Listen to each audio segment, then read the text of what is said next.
Jangan lupa subrek sama tombol ring.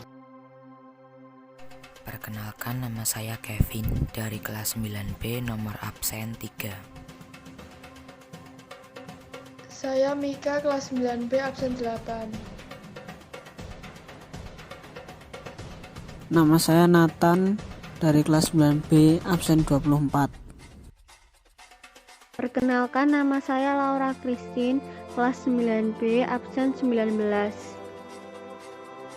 Di kesempatan kali ini, kami kelompok 8 kelas 9B ingin menyampaikan tentang pentingnya memiliki rasa cinta kepada tanah air untuk menjaga seluruh isi NKRI.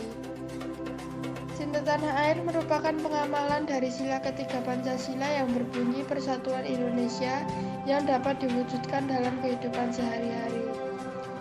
Cinta tanah air tercermin dari perilaku membela tanah air, menjaga dan melindungi tanah airnya, rela berkorban demi kepentingan bangsa dan negara, mencintai adat atau budaya yang ada di negaranya dengan melestarikan alam dan lingkungan. Indonesia telah dijajah oleh Portugis saat tiba di Malaka pada tahun 1598 dan berhasil menguasai Malaka pada tanggal 10 Agustus 1511 di bawah pimpinan Alfonso de Albuquerque. Setelah menguasai Malaka, penjajah tiba menguasai Indonesia bagian Ternate dan Madura tanpa pantang menyerah. Indonesia melakukan perlawanan terhadap penjajahan, dan perlawanan yang paling menonjol adalah dari Fathahillah yang berasal dari Demak dan berhasil merebut Sunda Kelapa dari Portugis. Dan di Yogyakarta, VOC datangi perjanjian Giyanti yang membuat pecah Kerajaan Mataram menjadi Kasunanan Surakarta dan Kesultanan Yogyakarta. Maka dari itu VOC dibubarkan pada tahun 1811. Belanda kalah dari Prancis pada masa tersebut. VOC bubar, tapi Belanda masih menjajah Indonesia.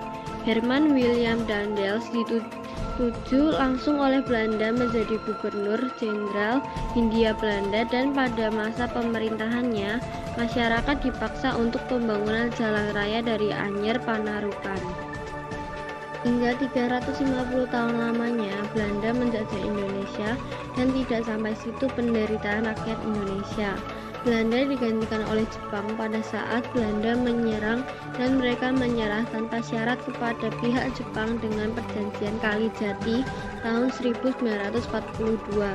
Jepang sendiri menguasai Indonesia pada tahun 1942 hingga tanggal 17 Agustus 1945.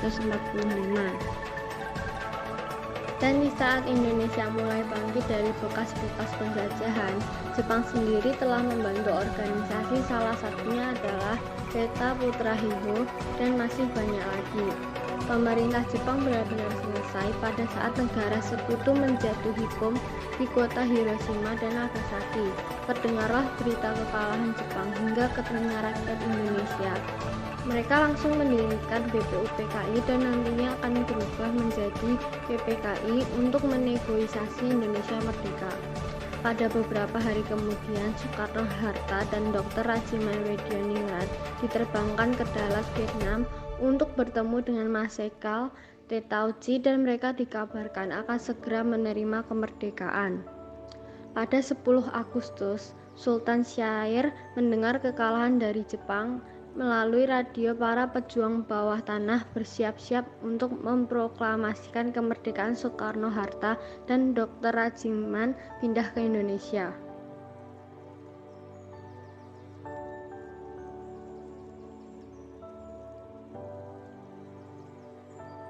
Setelah sejarah kemerdekaan yang panjang, Indonesia mulai bertumbuh hingga menjadi yang saat ini kita kenal. Satu hal yang sangat menonjol dari tanah air kita ini adalah adanya keberagaman dari tempat yang berbeda. Jika dilihat dari kondisi geografisnya saja, Indonesia memiliki banyak pulau yang tentunya memiliki kondisi kehidupan yang tidak mungkin sama. Keberagaman inilah yang juga dikenal di kalangan mancanegara, sehingga sudah sangat diakui oleh dunia. Jika kita berbicara mengenai seluruh keberagaman di Indonesia, tentunya akan memperbanyak waktu. Secara umum, Indonesia terbagi menjadi beberapa keberagaman, di antaranya yaitu keberagaman wilayah dan lingkungan, keberagaman suku bangsa dan budaya, keberagaman agama, keberagaman ras, keberagaman golongan, serta keberagaman jenis kelamin dan gender. Gambaran umum mengenai keberagaman yang ada di Indonesia sudah sangat banyak. Jadi, tidak heran jika tanah air kita ini perlu kita rawat dan kita lestarikan supaya seluruh isinya tetap terjaga dan tidak punah. Keberadaan agama dalam tata kehidupan bermasyarakat, berbangsa, dan bernegara mempunyai peranan penting dan utama pada strata filosofi secara universal. Dalam dimensi nilai kebebasan beragama di Indonesia masih banyak tantangan. Namun, Kementerian Agama memiliki komitmen yang serius dalam upaya menjembatani perbedaan yang ada. Peran kuat yang sangat penting bagi persatuan bangsa Indonesia. Masing-masing agama memiliki peranan penting dalam menciptakan persatuan dan perdamaian. Karena agama memiliki ajaran untuk menuntut umatnya agar selalu berbuat kebaikan, baik pada penciptanya maupun kepada sesama manusia lainnya.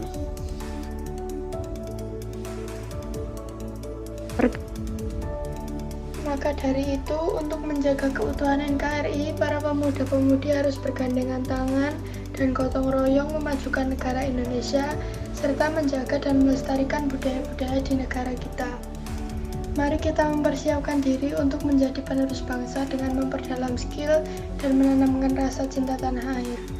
Sekian video podcast dari kami kelompok 8. Jika video ini bermanfaat, bisa di like, share, dan subscribe. Terima kasih.